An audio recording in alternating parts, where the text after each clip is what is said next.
Our expert in all things travel and hospitality is back to help us understand this latest travel trend called skip lagging. Welcome, Sarah Dandashy. Good morning. Good morning. Thanks so much for having me. Well, I saw a little blurb about this, and I thought I'm just going to call Sarah and say, please explain what in the world skip lagging is and why people are doing it.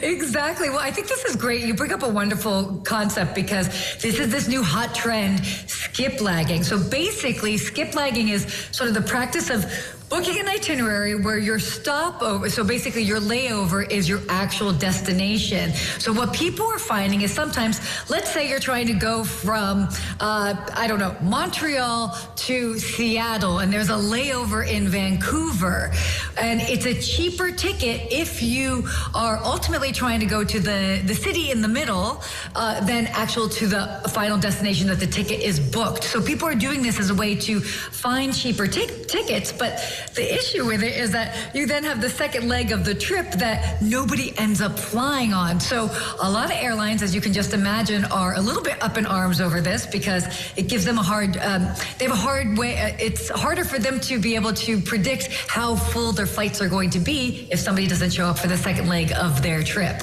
Well, but they've paid for it. That's what confuses me, right? They've paid for it?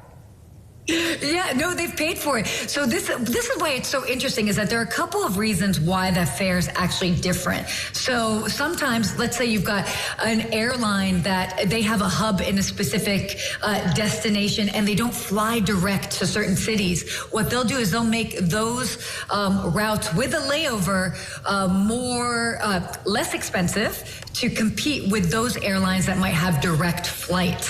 So I know that they've maybe paid for it, but again, if you've been flying anytime recently, you realize how full planes are, and they are trying to maximize getting as many people in seats as possible. Well, it's kind of crazy too. Now, I mean, I totally get wanting to save money because flights are expensive, but what's the downside of this for both the consumer and possibly the airlines and other travel industry people? So a couple of things. So I know that this idea might sound pretty interesting and something that you want to do.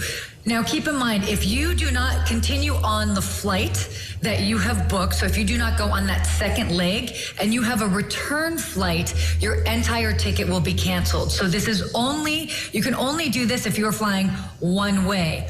Also, this is not something that you want to do if you are going to be checking luggage, because normally when you check luggage, it goes through to your final destination. So nothing like ending up in the middle destination and your bag ends up elsewhere. Definitely not convenient. So I understand how it might be appealing at first, but I think more so what people should be focusing on is maybe going to places and doing a longer layover in a destination that is of interest for you, so you can kind of add something more to your itinerary, and especially if you're going on vacation, you can explore another destination on your way to your final destination for your trip. So I would maybe approach it that way than necessarily try to get a cheaper flight and stop in the middle.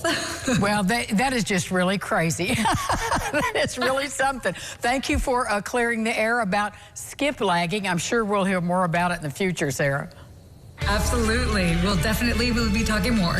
Well, thanks for being with us. We're always glad to see you. Thanks so much for having me. We'll be back with more local lifestyles right after this. Stay with us.